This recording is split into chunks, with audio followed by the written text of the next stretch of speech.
मित्रांनो नमस्कार पुन्हा एकदा आता आपण फ्युचर परफेक्टकडे जातोय। तुम्हाला टायटल दिसतच असेल। फ्युचर परफेक्ट टेन्सकडे जाण्यापूर्वी जो आपला पॅटर्न आहे की आधी आपण रिव्हिजन केली पाहिजे। रिव्हिजन कसली केली पाहिजे? प्रेझेंट परफेक्टची केली पाहिजे, पास्ट परफेक्टची केली पाहिजे। मग या व्हिडिओमध्ये आपण तो अत्यंत महत्त्वाची जी रिव्हिजन आहे ती पार पाडणार आहे। तर मी चंद्रकांत ठाकरे तुमचं सगळ्यांचं स्वागत करतो आपल्या या चॅनलमध्ये English language and literature learning. ठीक आहे, तर काय बघणार आहोत आपण बघणार आहोत आता फ्युचर परफेक्ट टेन्समध्ये आपण काय बघणार आहोत? आपण रिव्हिजन बघणार आहोत। आपण कोणती रिव्हिजन बघणार आहोत? आपण रिव्हिजन बघू आज प्रेझेंट परफेक्ट। आपण प्रेझेंट परफेक्ट आणि दुसरा टेन्स म्हणजे काय? Past perfect. पास्ट परफेक्ट अशा दोन टेन्सेसची रिव्हिजन बघणार आहोत। कारण बरेच दिवस झाले असतील तुम्हाला सुद्धा वाचून आणि अभ्यासून। तर आपल्याला आता काय लक्षात ठेवावं लागेल की प्रेझेंट परफेक्टचा फॉर्म्युला काय होता? सब्जेक्ट होता प्लस हॅव किंवा हॅज आणि सगळ्यात महत्त्वाची गोष्ट वरचं तिसरं रूप। पास्ट परफेक्टमध्ये एकच चेंज आहे, सब्जेक्ट प्लस पुढे काय फक्त हॅड आणि प्लस V3। हा आपला काय फॉर्मॅट आहे, हे आपलं स्ट्रक्चर आहे प्रेझेंट परफेक्ट आणि पास्ट परफेक्ट टेन्सचं। आता ज्यावेळेस प्रेझेंट परफेक्ट टेन्सचा विचार करतो आपण जनरली आपण कुठे वापरला होता की नुकतीच एखादी घटना पूर्ण झालेली आहे। आता पूर्ण झालेली घटना म्हटली म्हणजे किती कन्फ्युजन आहे। सिंपल पास्ट वापरायचा, पास्ट परफेक्ट वापरायचा की प्रेझेंट परफेक्ट वापरायचा? पण नुकतीच झालेल्या घटनेसोबत आपण जस्ट हा शब्द वापरतो आणि जस्ट हा शब्द वापरला की नॅचरली आपल्याला हॅव किंवा हॅज प्लस V3 वापरावा लागेल। मग समजा मी आत्ताच एक कादंबरी वाचली, एखादं एकदम भारी इंटरेस्टिंग कादंबरी वाचली, तर मी काय म्हणेल? मी म्हणेल I have just finished reading. I have just finished a reading of captivating नवीन शब्द बघा तुम्हाला देतोय, कॅप्टिवेटिंग नॉवेल। कॅप्टिवेटिंग नॉवेल म्हणजे काय? अत्यंत अट्रॅक्टिव्ह, तुम्हाला खिळवून ठेवणारं। तर काय वाक्य लिहिलं मी? आय हॅव जस्ट फिनिश्ड, मी आत्ताच संपवलेलं आहे, लेलं आहे। प्रेझेंट परफेक्टमध्ये काय तो लेलं आहे। ठीक आहे, प्रेझेंट परफेक्टमध्ये लेलं आहे येतोय। तर हा जो लेलं आहे, मला वाटलं कॅमेरा चालू केला का नाही बघायचं होतं। So I have just finished reading a captivating novel, मी आत्ताच एक अत्यंत खिळवून ठेवणारं कादंबरी वाचून पूर्ण केलेली आहे। काय लक्षात ठेवायचं आहे? लेलं लेली आहे, ते मी लेली आहे लिहितोय कारण ती कादंबरी आहे। ठीक आहे, तर अशा प्रकारे या ठिकाणी एक वाक्य तुमच्या लक्षात आलेलं आहे जे फारच महत्त्वाचं आहे। आता अजून काय म्हणू शकतो आपण? दुसरं वाक्य जर लिहायचं तर आपण म्हणू शकतो शी हॅज। हॅजचं वाक्य घेतो, हॅव किंवा हॅज येतोय ना। She has travelled many countries. She has travelled many countries in the past. आता या वाक्याचा नीट अभ्यास करा। काय म्हटलं आहे? She has travelled many countries in the past म्हणजे तिने भूतकाळात अनेक देशांमध्ये प्रवास केलेला आहे। लेला आहे आलं बरोबर। आता का बरं लेला आहे? आता ही येथे आपण काय म्हणू शकतो? भूतकाळात एक विशिष्ट ॲक्शन होती ती पूर्ण करून टाकलेली, परंतु भूतकाळातला पर्टिक्युलर टाईम आलेला नाही की त्याच्या आधी झालं, फक्त भूतकाळात झालं आणि ॲक्शन पूर्ण झालेली आहे। वेळेचा संदर्भ विशेष असा महत्त्वाचा नाही। मग she has travelled many countries in the past म्हणजेच काय? तिने भूतकाळात अनेक देशांमध्ये प्रवास केलेला आहे। नीट वाक्याकडे बघा, हॅव कुठे वापरला, हॅज कुठे वापरला, काय फरक आहे? हॅव कोणासोबत आला आहे? आय सोबत आला आहे। हॅज कोणासोबत आला आहे? शी सोबत आला आहे। आणि काय फरक आहे दोघांमध्ये? तर आय फर्स्ट पर्सन सिंग्युलर आहे आणि शी थर्ड पर्सन सिंग्युलर आहे। आता जर तिसरं वाक्य म्हटलं तर कोणतं घेऊया आपण? एक वाक्य घेऊया की आपली कधीची भेट झालेली नाही, असं जर मला म्हणायचं असेल तर मी काय म्हणणार? We haven't. बघा, हॅव नॉटचा शॉर्ट फॉर्म काय केलेला आहे? हॅवंट. हे शॉर्ट फॉर्म तुमच्या सगळे लक्षात आहेत. तर हॅव नॉटचा शॉर्ट फॉर्म काय केला आहे? हॅवंट. काय लिहिलं आहे मी? We haven't. शॉर्ट फॉर्म लक्षात आला? Very good. We haven't. आता भेटणेला तसं तर सी म्हणतात. काय म्हणतात? सी. टाटा बाय बाय सी यू मधला सी यू आहे हा, पुन्हा भेटू. We haven't. आता पास्ट परफेक्ट काय आला? सीन आला. We haven't seen. एकमेकांना, एकमेकांसाठी कोणता शब्द आला? Each other. आता कधीपासून भेटले नाही ते जर मेन्शन केलं तर आपल्याला इथे मी सीन्स लिहितो आणि समजा उन्हाळ्यापासून भेटलेलो नाही तर काय लिहिलं? We haven't seen each other seen summer. समरपासून आपण भेटलेलो नाही. या ठिकाणी भेटलेलो नाही अशा प्रकारे वाक्य आलं. मी मराठी पूर्ण वाक्य मुद्दामून देत नाही, पण महत्त्वाचा फॉर्म्युला तुम्ही लक्षात घ्या की तो फॉर्म्युला महत्त्वाचा आहे. लेला आहे, लेली आहे, लेलो आहे, राईट. लेले आहे नाही, अशा प्रकारे त्या ठिकाणी वाक्य तयार होतं. तुम्हाला फळ्यावर वाक्य दिसतं आहे. माझी इच्छा आहे की तुम्ही हे वाक्य लिहून घ्यावे आणि व्यवस्थित यांचा अभ्यास करावा. आता समजा आपण इथे 2 वाक्य पॉझिटिव्ह घेतले, एक निगेटिव्ह घेतलं, तर आपण आता काय करूया? आपण एक वाक्य क्वेश्चनचं तयार करू. म्हणजे काय होईल की तुम्हाला क्वेश्चन कसं बनतो याची पण रिव्हिजन होऊन जाईल. आधी मी एस नो टाईप क्वेश्चन घेतो. एस नो टाईप क्वेश्चन कसा तयार होतो? Have you ever tasted this food? Have you ever tasted this food? या फूडची तुम्ही टेस्ट घेतलेली आहे का? काय आलं वाक्य? या फूडची तुम्ही टेस्ट घेतलेली आहे का? का आलेला आहे का बरं? मी इथे हॅव जो आहे आपला पास्ट परफेक्टचा, हॅव किंवा हॅज, तो सुरुवातीला आला. एस नो टाईप क्वेश्चनमध्ये तो सुरुवातीला येतो आणि हा V3 इथे आला. फॉर्म्युल्यामध्ये V3 कंपल्सरी आहे. हॅव आणि हॅजसोबत काय येतो? V3 येतो.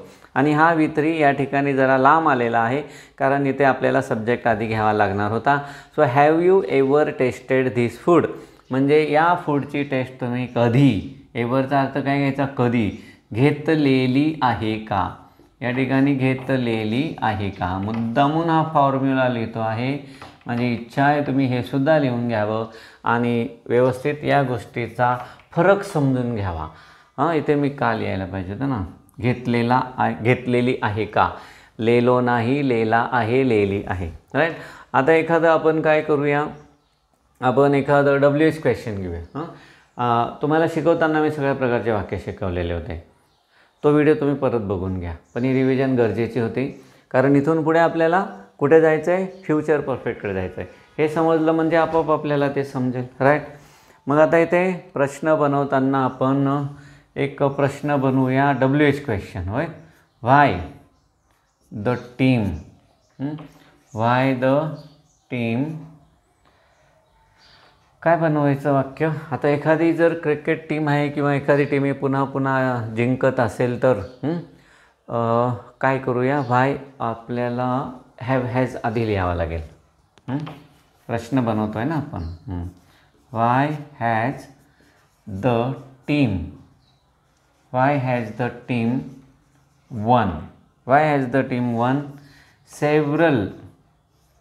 several competitions. वर्ल्ड कपमध्ये आपण 10 मॅचेस जिंकलो होतो ना. मॅचेस पण चालेल. सेव्हरल कॉम्पिटिशन्स किंवा काय लिहितो मी? मॅचेस. ओव्हर द इयर्स हे वाक्य पूर्ण झालं. Y has the team won several competitions or matches over the years म्हणजे प्रश्न आहे की आपली जी टीम आहे ती एवढ्या सगळ्या मॅचेस का जिंकलेली आहे, लेली आहे. पुन्हा पुन्हा लक्षात ठेवायचं कारण जेव्हा हा प्रश्न निर्माण होईल ना, पास्ट परफेक्ट वापरायचा, प्रेझेंट परफेक्ट वापरायचा की सिम्पल पास्ट वापरायचा, कारण तिघं झालेल्या ॲक्शनबद्दल बोलतात तिघंही टेन्सेस. तर त्यावेळेस सोपं काम काय करून दिलेलं आहे मी, तर केव्हा प्रेझेंट परफेक्ट वापरायचा, हा ल प्लस ल 2 वेळा ल आणि 1 वेळा आहे. सिंगल वेळा ल आला तरी चालेल, त्याचं काही नाही. म्हणजे का जिंकली आहे आणि का जिंकलेली आहे सेम आहे, फरक नाही आहे. का गेला आहे आणि का गेलेला आहे एकच आहे. का गेला आहे, का गेलेला आहे. पण गेला आहे तर थोडक्यात काय लच्या सोबत काय आला पाहिजे, आहे आला पाहिजे. लच्या सोबत आहे आला म्हणजे तो प्रेझेंट परफेक्ट असतो.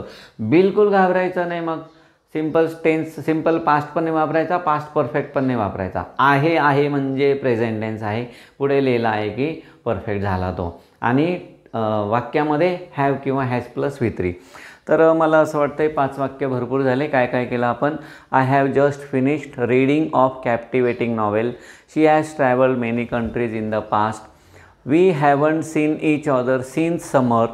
आणि have you ever tasted this food. आणि why has the team won. 1V3 आहे बरं का.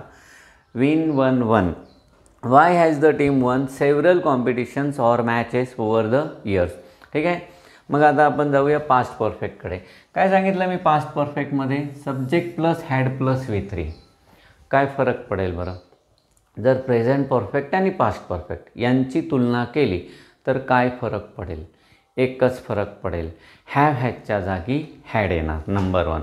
दुसरी गोष्ट, इकडे जे आहे शब्द येत होता ल प्लस लच्या सोबत, त्या आहे ऐवजी आता इथे काय येणार आहे, होता होती होते.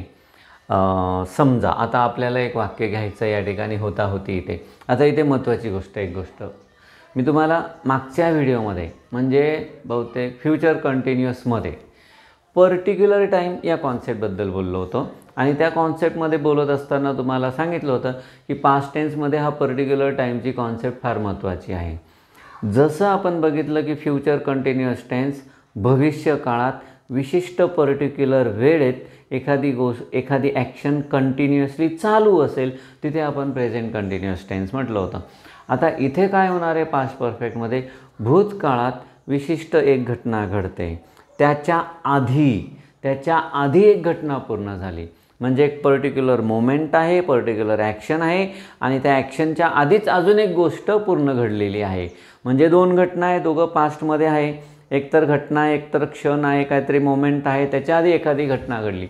आता सोपं जाईल असं एक उदाहरण सांगतो. तुम्हाला आठवत असेल भारत स्वतंत्र झाला, ही एक घटना आहे. सेलिब्रेशन वगैरे होणार होतं, पण भारतात काही दंगे सुरू झाले. तर सेलिब्रेशनला गांधीजी न थांबता ते सरळ नोहालीला निघून गेले होते. कशासाठी, तिथे दंगे झाले होते. आता तिथे मुस्लिम बहुल प्रांत होता आणि हिंदूंची संख्या जरा कमी होती. आता गांधीजींना त्या दंग्यांबद्दल माहिती मिळाली. सेलिब्रेशन इकडे साईडला राहिलं आणि ते सरळ तिथे निघून गेले. 4-5 लोक सोबत आहेत फक्त. आणि 4-5 लोकांना सोबत घेऊन या एकट्या माणसाने नोहालीसारख्या मुस्लिम बहुल प्रांतात जाऊन तिथे सुरू झालेली मोठी दंगल एकट्या माणसाने थांबवली होती. ही एक मोठी घटना आहे. तर मग यात आपल्याला काय लक्षात घ्यायचं आहे, भारत स्वतंत्र झाला ही घटना, ही पण पास्टमध्ये आहे. आणि गांधीजी मोहालीला गेले होते, ही एक घटना आहे. या घटनेचा संदर्भ घेऊन आपण एक वाक्य तयार करू. आता हे वाक्य असं आहे की बिफोर द सेलिब्रेशन. बघा आता हे सेलिब्रेशन कसले, भारत स्वतंत्र होण्याचं. आता याच्या आधीच काय झालं, आधी बिफोर द सेलिब्रेशन गांधीजी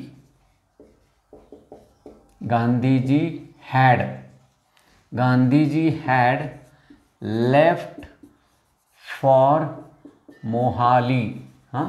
पुढे जर वाक्य कंटिन्यू करायचं असेल तर काय म्हणावं लागेल, to control the riots broke out in Mohali. असं थोडा चेंज करू शकतो, to control the riots broke out in Mohali. पण आपण एवढं मोठं वाक्य घेण्यापेक्षा काय घेतलं, बिफोर द सेलिब्रेशन. म्हणजे सेलिब्रेशन ही भूतकाळातली एक घटना झाली. गांधीजी हॅड लेफ्ट, गांधीजी निघून गेले होते किंवा गेलेले होते. गांधीजी निघून गेले होते. या माणसाने खरंच कमाल करून दाखवली होती, जे मिलिटरीला शक्य नाही, पोलिसांना शक्य नाही. 4-5 माणसांच्या सोबत घेऊन त्यांनी आधी मोहाली आणि नंतर बिहार, भयानक मोठी दंगल घडली होती. दोघं दंगली त्यांनी सांभाळल्या होता. वाक्याकडे नीट बघा, समजून घ्या मग, कारण तुम्ही व्यवस्थित वाक्याकडे बघून त्याचा अभ्यास करणं गरजेचं आहे. दिसलं? ऑलराईट. तर समजा आता अजून एखादी घटना घेऊ. दुसरं वाक्य घेऊ. बिफोर वी अराइव्ड हां बस झालं, बिफोर वी अराइव्ड, राईट. म्हणजे आपण पोहोचलो ही भूतकाळातली घटना आहे आणि त्याच्या आधी एखादी गोष्ट सुरू होऊन गेली होती. तर आपण असं म्हणूया द प्रोग्राम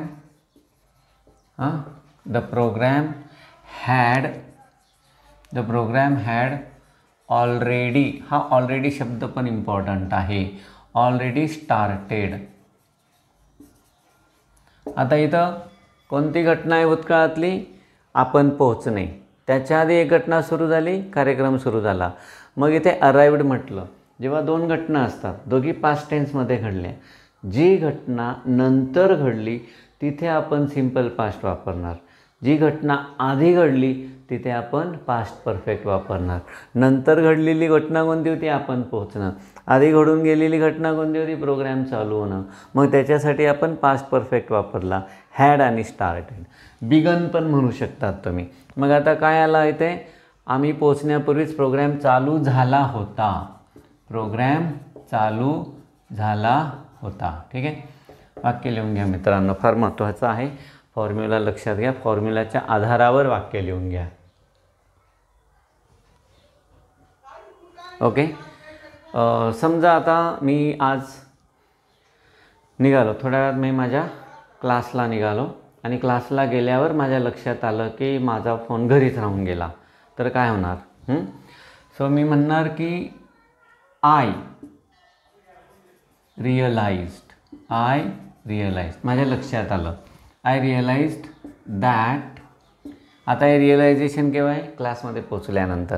इथे पुन्हा ईडी आला आहे, म्हणजे ही घटना नंतरची आहे. पण त्याच्या आधी काय घडलं की मी फोन विसरून गेलो होतो.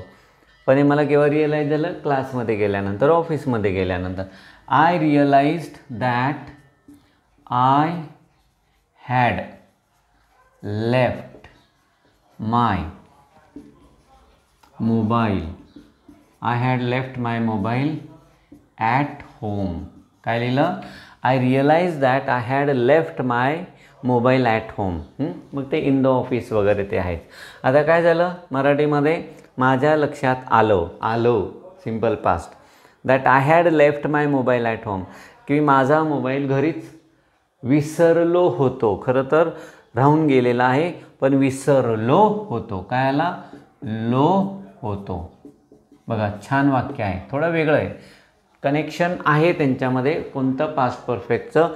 पण सिच्युएशन्स तुम्हाला लक्षात घ्यायची. इथे रिअलाइज्ड झालं, इथे आपण अराइव्ड झालं आणि इथे बिफोर एखादी गोष्ट सुरू झाली त्याच्या आधी. तिघं ठिकाणी आपण वेगवेगळी सिच्युएशन घेतली. सेम सिच्युएशनसारखी गोष्ट एक पण ठिकाणी करत नाही मी. प्रेझेंट परफेक्टमध्ये पण प्रत्येक गोष्ट वेगळी घेतलेली तुमच्या लक्षात आलेलं असेल. तर इथे पण तुम्हाला तेच लक्षात घ्यायचं आहे, राईट. तर हे तिसरं वाक्य होतं, हे पण लक्षात घ्या, लिहून घ्या. ठीक आहे. तुम्ही स्क्रीनशॉट नंतर एकदम घेतला तरी चालेल. ओके. आता या ठिकाणी समजा तुमची एक्झाम आहे. काय आहे? तुमची एक्झाम. आणि एक्झाम सुरू होण्यापूर्वी तुम्ही काय केलं? पूर्ण अभ्यास केला, किंवा पूर्ण निगेटिव्ह घेऊया आपण, पूर्ण अभ्यास केला नव्हता एक्झाम होण्यापूर्वी. जनरली असंच होतं म्हणून निगेटिव्ह वाक्य घेऊया. तर अभ्यास झाला नव्हता ही आधीची गोष्ट, एक्झाम नंतरची गोष्ट. मग ही नंतरची गोष्ट मी इथे लिहितो. ओके. वी हॅडंट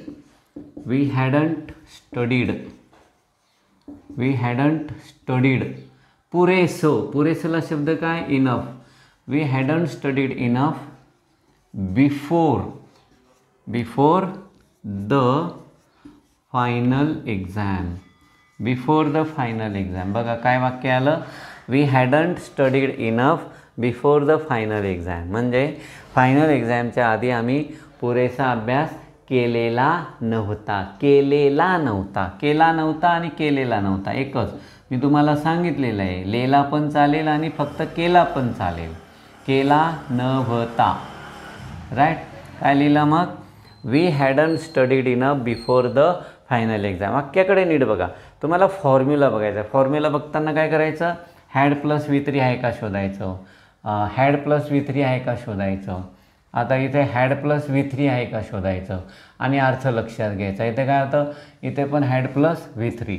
जसं इकडे आपण हॅव हॅज प्लस V3 बघितलं, तिकडे आपल्याला तो भाग बघायचा आहे. नीट बघा, फार महत्त्वाचा व्हिडिओ आहे हा. ही जी रिव्हिजन आहे, ही रिव्हिजन एक प्रकारे सगळ्या टेन्सेसची एकसाथ रिव्हिजन असं तुम्ही म्हणून घेतलं तरी चालेल. आता पुढचं वाक्य, शेवटचं आपण एक उदाहरण घेऊया. बिफोरची वाक्य झाली, आपण आफ्टरचं वाक्य घेऊया एखादं. After the storm, after the storm. आता थोडीशी व्हरायटी आहे. रिअलाइज्ड आहे का, रिअलाइज्ड, याला एक पर्यायी शब्द सांगतो एकदम भारीवाला, रिअलाइजला. तो शब्द तुम्ही वापरायचा प्रयत्न करा. After the storm we discovered, after the storm we discovered that. आता मी हे वाक्य मुद्दामून एवढ्यासाठी घेतो आहे की याच्यातला V3 जरा वेगळा असेल आणि असं वाक्य पण पास्ट परफेक्टचं असतं किंवा प्रेझेंट परफेक्टचं असतं, ज्याच्यामध्ये आता जो नवा V3 लिहिणार आहे ते तुम्हाला लक्षात घ्यायचं आहे. After the storm we discovered that the power had been restored. The power had been restored.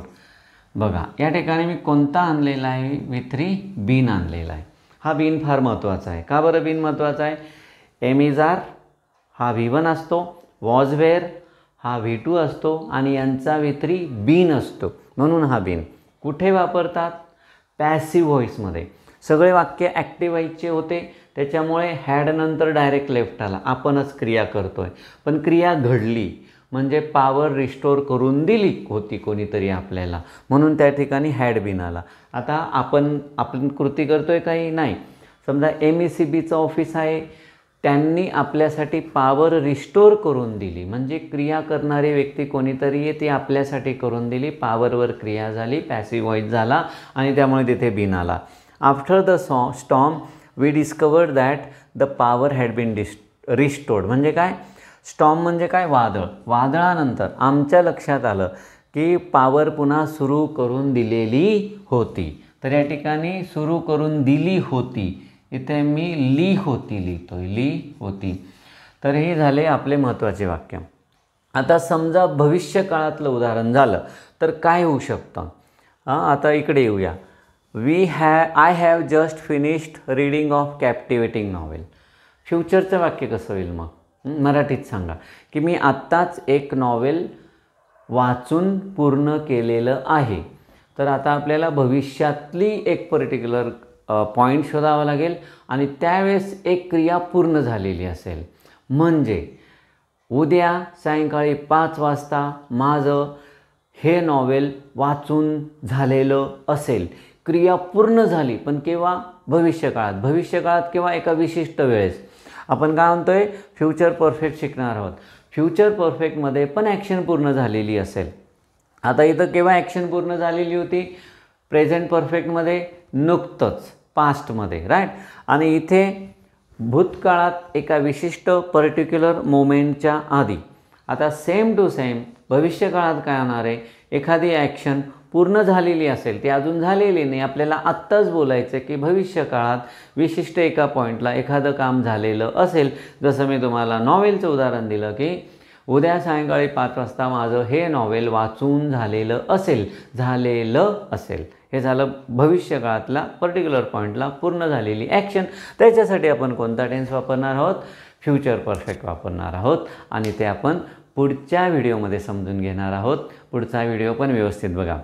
हा व्हिडिओ आवडलाच, नक्कीच आवडला असेल, कमेंट करा, शेअर करा, लाईक करा. तुम्ही नवीन असाल सबस्क्राईब करा आणि आपले जेवढे मित्र आहेत त्यांना, तुम्हाला जर वाटत असेल की त्यांना एवढ्या सोप्या भाषेतलं ग्रामर त्यांच्यापर्यंतही पोचावं तर त्यांना शेअर करा. All right, thank you, have a nice day.